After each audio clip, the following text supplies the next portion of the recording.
Welcome to the Mets Pod, presented by Tri-State Cadillac. On today's show, we recap the week that was with some thrillers against both the Orioles and Padres. Of course, we look at the week that will be with big series coming up against both the Diamondbacks and the White Sox, with the Mets needing to stack series wins to make up ground in this wild card race. We even mix in a little MVP race talk, go down on the farm, and of course, we answer your mailbag questions. So subscribe to the Mets Pod at Apple Podcasts, Spotify. You can watch every episode on SNY's YouTube channel or wherever you get your podcast.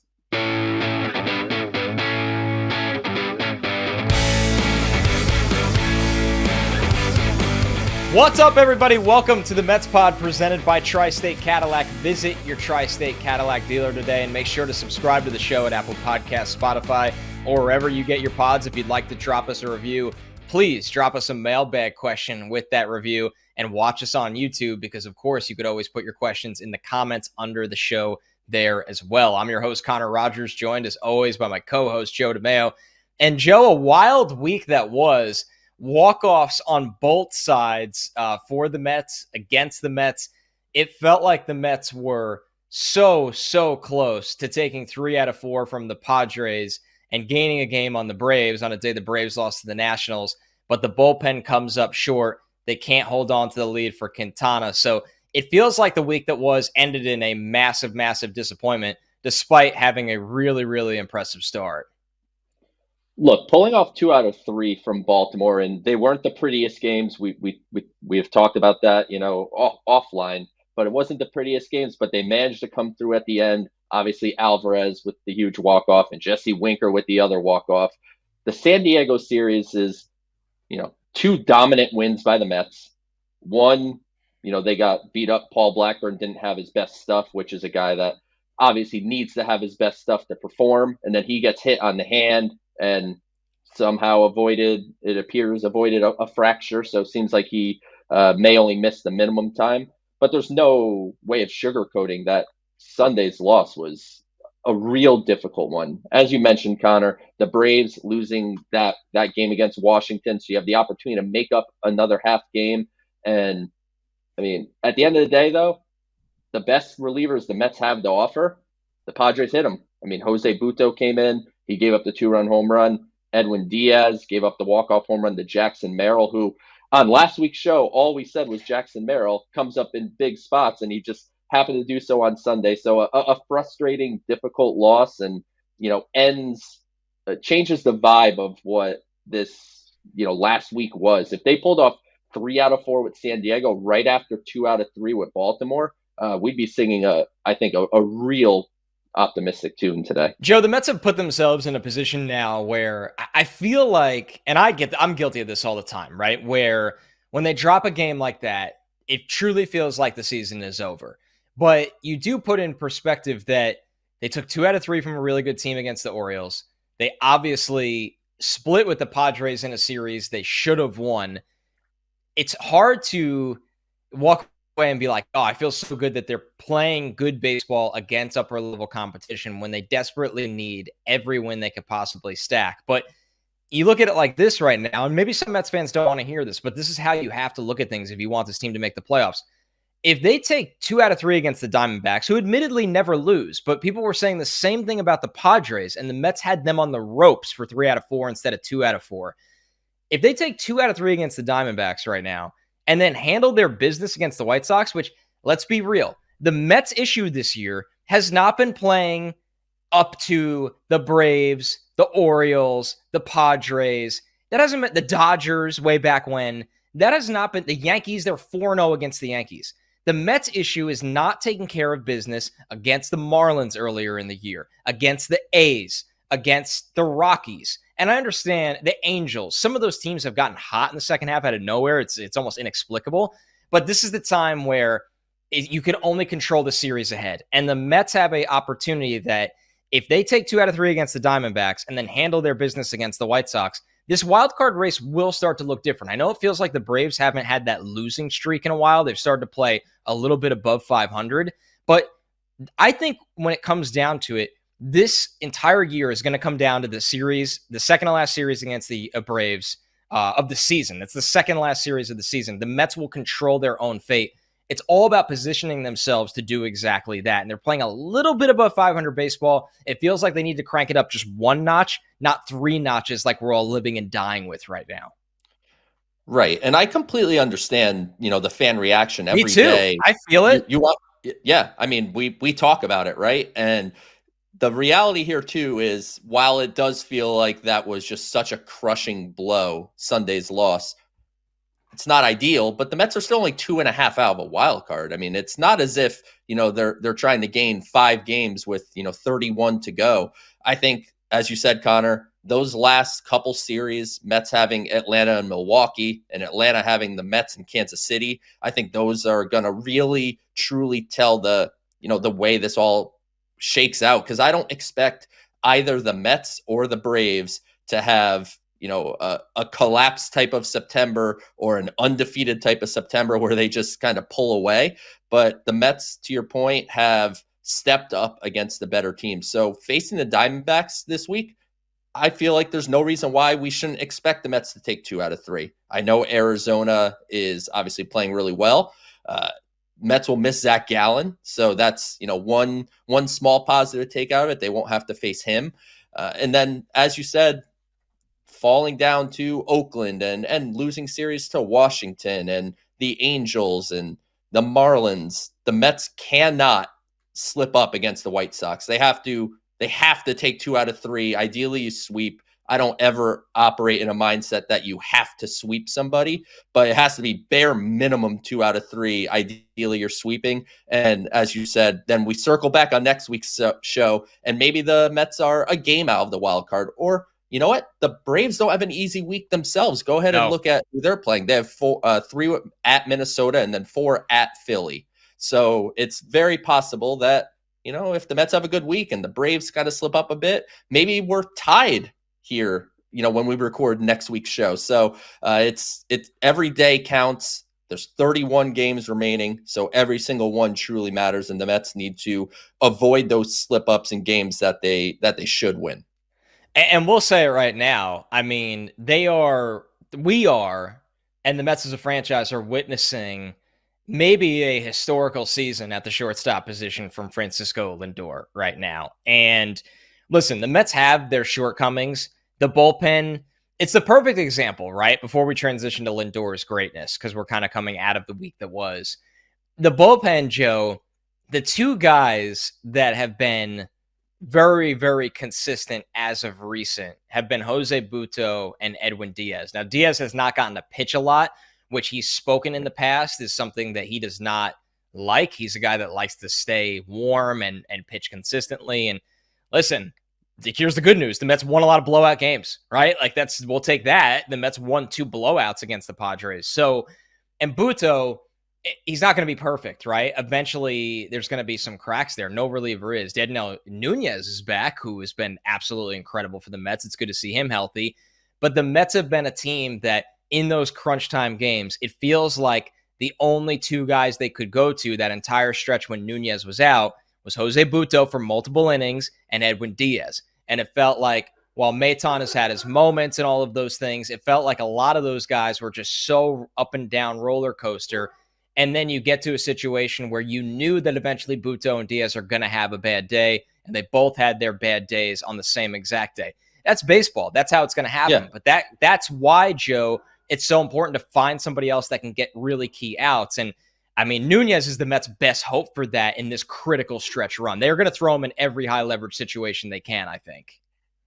Yeah, and he threw 20-something pitches on Saturday in Saturday's game, and so he wasn't going to be obviously available to help out on Sunday. But look, the Padres are also a very good baseball team. So every once in a while, very good baseball teams are going to hit your good players, and we have countless examples of the Mets hitting other teams' very good players. They beat up Dylan Cease for the 2nd time this year. They beat up Michael King. So that's, those are 2 really good pitchers. So that's what happens. Sometimes you run into good teams and good players do good things against other good players. It's like you said, that's baseball. And it just so happens that, that was Sunday's game and it happened the same. Like if the Mets split the series with San Diego and you just flipped Saturday and Sunday's game, I do this every once in a while just to kind of for a narrative thing. Like if you just flipped and the Mets had that crazy game that they did on Saturday where Lindor hit the 2 home runs with the grand slam and they blew the game on Saturday, we'd have, a bit of a different discussion, but that's where we are. And Joe, the biggest bright spot of this team that I hinted at before, I mean, the conversation around Francisco Lindor right now, all the hype is justified, warranted. There's going to be, I think, right down to the wire, a fascinating debate between him and Shohei Ohtani, because there's no denying that Ohtani, from just an offensive standpoint, as a DH, is a 40-40 season before September is, what can you say about it, right? It's a remarkable feat of athleticism, the power, the speed, the kind of offensive player he is. But on the flip side, not only is Lindor having a great offensive year, looking for another 30-30 year, but this is a guy that is a 99th percentile defender at the most important position in the field, at shortstop, where Ohtani doesn't play the field. So I think, Joe, we are headed towards truly, like, I think old school baseball people will look at Lindor and be like, well, he's a Gold Glove caliber shortstop that also produces offensively. He gets the nod because you could argue that's half of baseball, right? And then there's going to be the other side of people that go, what Shohei Ohtani is doing at the plate is really, really rare air that it has to be rewarded. I mean, as a Mets fan, I obviously want Lindor to win the MVP. I think this debate is really, really difficult. And just to think, one of these guys didn't make the All-Star team. I'll let you guess which one didn't make well, the I mean, that whole... Yeah. Has there ever been a bigger joke of an All-Star situation? No, I can't think of one. But look, this Lindor-Ohtani debate, the best part of it is that we are having a debate, and that this even exists. Lindor is having an unreal season after an unreal season last year. Francisco Lindor is, sad. Like if April didn't exist as a month in the calendar, Francisco Lindor would be, clearly one of the top 5 best players in the sport, probably, when you take the whole package and put it together.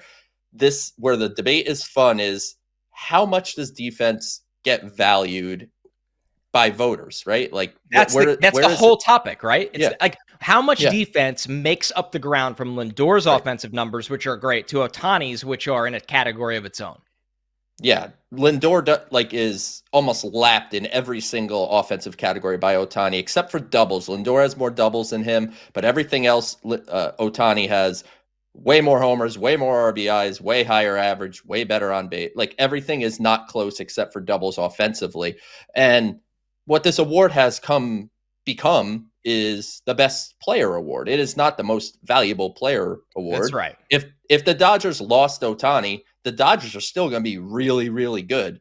If the Mets lost Francisco Lindor, I don't know who's even playing shortstop, but that's like Iglesias every day, I guess.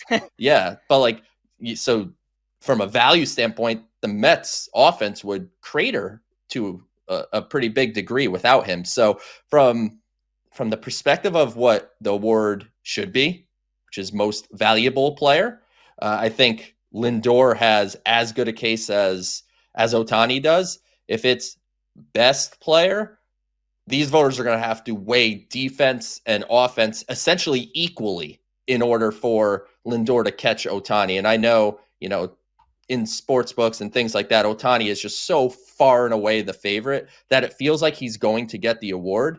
And, that's unfortunate for Lindor. But at the same time, the fact that we are talking about Francisco Lindor in the same breath as Shohei Ohtani, whether he wins MVP, whether he doesn't win MVP, I think is only a good sign for the Mets for now and going ahead, because Lindor is still smack dab in his prime. He's not near, getting out of his prime. He's not, getting older. Lindor is here to stay on a team that is hopefully, looking to take that next step here over the next month and certainly over the next year and two. And I'll say this, Joe, there's a human element to this because these awards are voted on by human beings. And if Lindor literally carries the Mets into the postseason when the Mets were left for dead once upon a time, I think the human element to it, it's guys that have a story, right? We talk about this a lot with all kinds of awards in every sport. The story of Lindor lifting the Mets to a postseason appearance will be a factor. And I know he's a long shot right now. Like you said, the odds speak for themselves, but that's probably Lindor's best path to actually stealing this award in a wild race. For more on this, check out Danny Abriano's column over at SNY.TV on the MVP race between Lindor and Ohtani. All right, Joe, as we always do, let's go down on the farm. The Cowboy, formerly known as Ohtani, Nolan McLean. Seems like the full transition to pitching is going pretty well. Yeah, I think he went through a bit of a rough patch when he first got to the Double-A level, where he was trying to balance hitting and pitching at that level. And if you've listened to this show or have read anything I've done, all I ever talk about is the adjustment at the Double-A level. Imagine trying to do it twice, essentially, at the same time. So he struggled for a bit, but since July 26th, he stopped hitting like officially like a couple weeks or so before that, but you had the All-Star break in between, and it really didn't become like official that he was done as a hitter until Carson Benj broke it on his introductory press conference that he had from bed. I believe that's what it looked like. He was just laying in bed, chilling, taking the Zoom call. He had since then, Noel McLean has a 2.96 ERA. Batters are hitting 217 against him, and he's just under a strikeout per inning. And, the Mets are certainly monitoring his innings to a degree, as he was a college reliever, transitioned into pro starter. So he's kind of getting capped at 4 to 5 now for most of his outings. That'll probably be the case for the rest of the season. But the results are getting better and better. And I think this is just, a benefit of going from trying to do both of these things to doing one and being able to specifically train for pitching and work with the analytics staff and work with the pitching coach and not have in the back of your mind, I have to hit tomorrow. So he just can focus on pitching, and, every 5th, 6th day he could go out there and do his thing. And there's a reason why Noel McLean is a top 10 prospect in the system for me. You're listening to the Mets Pod presented by Tri-State Cadillac. Subscribe to the Mets Pod at Apple Podcasts, Spotify, SNY's YouTube channel, or wherever you get your podcast. All right, Joe, let's review our scoreboard predictions. It's been a kind of a wild race the last few weeks here. Yes or no, will Jesse Winker hit at least one home run? Joe, you said no. I said yes. I got the point in a memorable walk-off for Jesse Winker. Yes or no, will Starling Marte hit at least one home run? We both said no. We both got a point. Yes or no, will the Mets win the series against the Orioles? We both said yes. We both got a point. We're scorching right now. Over-under push was at 4 for Starling Marte starts. We both went under. Marte started 5 games in a massive surprise. No points for either of us. Over-under push was at 1 for Mark Vientos home runs. Joe, you went over. I pushed. Vientos hit 2. When he gets a hold of them, they kind of come in bunches, it feels like. Over-under push was at 3 for Mets starters going at least 6 innings. Joe, you pushed. I went over. They only had 3. Joe, you get another point. Finishing strong here, Joe. Over-under push for Mets wins was at 3. Joe, you pushed. I went over. I was literally 2 innings away from this one, but instead you get the point. So a big week for Joe with 5 points. I had 3 points. You now lead this. You get your points back from last week, Joe. You lead the season series 52-45. I feel like as a whole, we've been better this year than last year. It just feels like there's been more point totals. Let's kick off this week. 7 games, 3 against the Diamondbacks, 3 against the White Sox, 1 against the Red Sox. Yes or no, will Starling Marte hit at least 1 home run, Joe? I will do the opposite of what we were doing when we just said yes every week to Christian Scott, and I will say no. I'll just keep riding the no on Starling Marte home runs until he actually hits one. So I will say no. I'm running out of time, and I'm running out of time to chase points. So I got to go yes for Marte to hit a home run, and it's safe to say he's due. Yes or no, will the Mets win the series against the White Sox? I will say yes, Joe, and they have been, like I said, really bad in situations like this year. But number one, the White Sox are a level of bad that we have rarely seen before. And 2, it was kind of interesting to hear some players on the Mets speak about this, about how locked in they are against better teams and how, maybe they need to find that against teams like this. The Mets know the hourglass is emptying out. They got to be locked in to try to win at least 2 out of 3 against the White Sox. It's a yes. Regardless of how the Mets have struggled at times against lesser teams, and we talk about lesser teams, then there's the White Sox, who are not just a lesser team. They are pacing to potentially be the worst team in baseball history. So I think you cannot possibly say no, the Mets will not win the series against the White Sox. So I will say yes. All right, our next one here, of course, Pete Alonso home runs. Over-under push is at 2 here, Joe. What do you like? I'm going to push. I think, Pete had a kind of tough weekend with San Diego where, he had the double, he had a couple hits, but it still feels like he's pressing and putting a lot of pressure on himself. But, hopefully facing a team like the White Sox can help him a bit in this regard. So I will push and say he hits 2. All right, I'm going to go with under here. I just think Pete's just not hitting them in bunches like we just talked about with Vientos. So for me, I'm going to say under for Pete. Speaking of Vientos, over-under pushes at 2 for Vientos home runs. I'll go under here as well, Joe. I think Vientos has 1 over this stretch. What do you like? I'll push. I think, Vientos, like you said, it comes in bunches, and he just seems so locked in at the plate right now and it doesn't even take much for him to put one out. Like that second home run that Opposite he hit, field, like, the dead center yeah, power's nuts. just so easy. So I'll push. I'll say Vientos hits 2. All right, our next one here, Joe, we'll start with you. Over-under pushes at 1 for Francisco Lindor home runs. I see an interesting line here from Jeff setting it at 1. I'll push because is it a trap? It feels like a trap, feels like a complete trap, but I'm gonna stick my hand in and hope it doesn't snap on me, and I will push.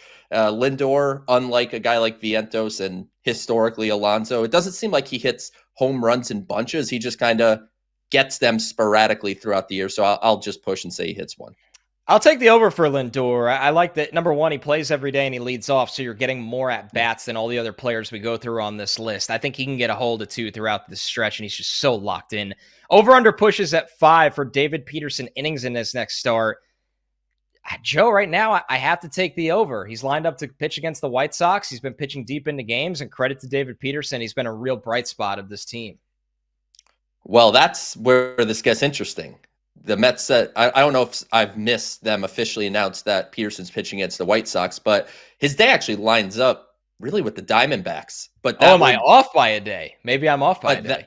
But that would require Tyler McGill, who is likely coming up to replace Paul Blackburn rotation, to pitch on longer rest against the White Sox, which I don't know about you, but I'm throwing David Peterson against the Diamondbacks and telling Tyler McGill you get an extra day of rest and hoping for the best, but I will still take the over. I love what David Peterson's doing.